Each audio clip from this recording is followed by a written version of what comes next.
Laurent Lafont, vous êtes le président de la commission de la culture au Sénat et donc depuis hier le président de cette nouvelle commission d'enquête consacrée à la concentration dans les médias. Quelle est votre feuille de route? De quoi est-ce que cette commission d'enquête va s'atteler? À quoi va-t-elle s'atteler aujourd'hui? Alors cette commission d'enquête a été demandée par le groupe socialiste, écologique et républicain et donc nous l'avons instituée hier. C'était la première réunion avec la désignation du président, moi-même, du rapporteur David Assouline qui est à l'origine de cette demande et puis la composition aussi du bureau. Donc nous sommes maintenant en état de fonctionner. Officiellement, voilà. Et alors quelle est l'ambition? Quelle est la note d'intention de cette commission d'enquête? Alors l'ambition, l'objectif, nous constatons qu'il y a un phénomène de regroupement des principaux acteurs de l'audiovisuel, mais pas que l'audiovisuel, aussi dans la presse et dans la radio, autour de quelques grands groupes, par des rachats d'entreprises. On pense à TF1, M6, on pense au groupe Bolloré également. Absolument, on pense à ces situations-là. Alors à vrai dire, ce n'est pas un phénomène nouveau, c'est un phénomène qui maintenant est assez ancien, mais qui est en train de s'accélérer, de s'amplifier.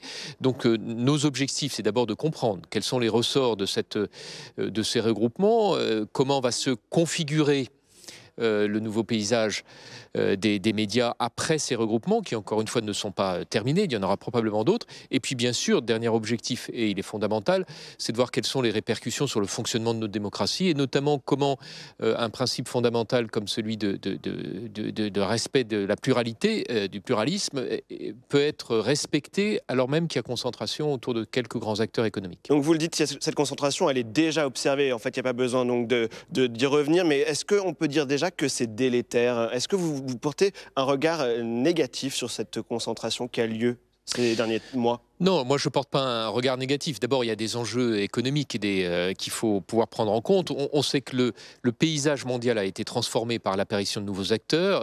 Je pense à Netflix, par exemple, mais d'autres, qui fait qu'il y a un moment, si on veut garder de la souveraineté, il faut aussi qu'on ait quelques acteurs français qui soient en mesure économiquement de peser sur le paysage et qu'on ne soit pas fragilisé par rapport aux stratégies que peuvent avoir des grands acteurs. Il y a des avantages à cette concentration. Il y a en tout cas une nécessité économique qui s'impose. Maintenant, il faut l'organiser et bien en mesurer les conséquences à la fois sur le secteur lui-même et sur les principes fondamentaux comme le pluralisme. Alors, il y a quelques semaines, au début du mois de novembre, le magazine Capital nous apprenait que le gouvernement travaille également sur cette concentration des médias. Un rapport a été commandé par Bercy, par la rue de Valois. Dans la lettre de mission, il est question de revoir les règles liées à la concurrence et aussi de comprendre que cette concentration verticale, elle peut aussi avoir des conséquences sur les moyens de production. Vous comprenez que le gouvernement aussi s'attelle à cette question? Ça me paraît tout à fait naturel que le gouvernement s'y attelle. Ils ont confié à l'administration le soin d'y réfléchir. Je pense que ce n'est pas qu'un problème d'ordre technique ou administratif, c'est d'abord un problème d'ordre démocratique. Et c'est pour ça que c'est important que ce soit des élus aussi qui s'y attellent. Et c'est bien l'objectif de cette commission. Est-ce qu'on a déjà un calendrier et des auditions qui pourraient commencer très rapidement? Oui. Notre calendrier, d'abord, il est imposé par les règles en matière de commission d'enquête. Elle doit durer 6 mois maximum, c'est-à-dire se terminer au plus tard le 2 mai. En fait, nous sommes donnés comme objectif de terminer avant le premier tour des élections présidentielles, c'est-à-dire fin mars. Donc nous allons auditionner décembre, janvier, février, sur ces 3 mois, pour pouvoir rédiger ensuite au mois de mars. Ça va être intense parce que notre objectif est d'écouter le plus grand nombre de personnes possible, d'avoir un spectre d'audition très large. Donc on va commencer assez rapidement au mois de décembre. Et avec qui? Est-ce que Vincent Bolloré pourrait être auditionné? Peut-être dans un second temps, vous nous l'apprenez? Alors la liste des personnes auditionnées n'est pas encore arrêtée. En revanche, nous avons bien identifié des catégories d'intervenants. D'abord des experts, parce que je pense qu'il est bon d'éclairer notre réflexion par des experts, des représentants de l'administration. Vous avez cité les 2 inspections qui sont missionnées, on va les auditionner. Nous allons effectivement ensuite rencontrer des représentants des journalistes, c'est important, pour voir comment ils font leur travail, dans quelles conditions ils peuvent être affectés. Et puis bien sûr des responsables de chaîne et des propriétaires de chaîne. Très bien. Un dernier mot, il nous reste 1 minute, parce que vous venez de l'évoquer avec la mention des journalistes.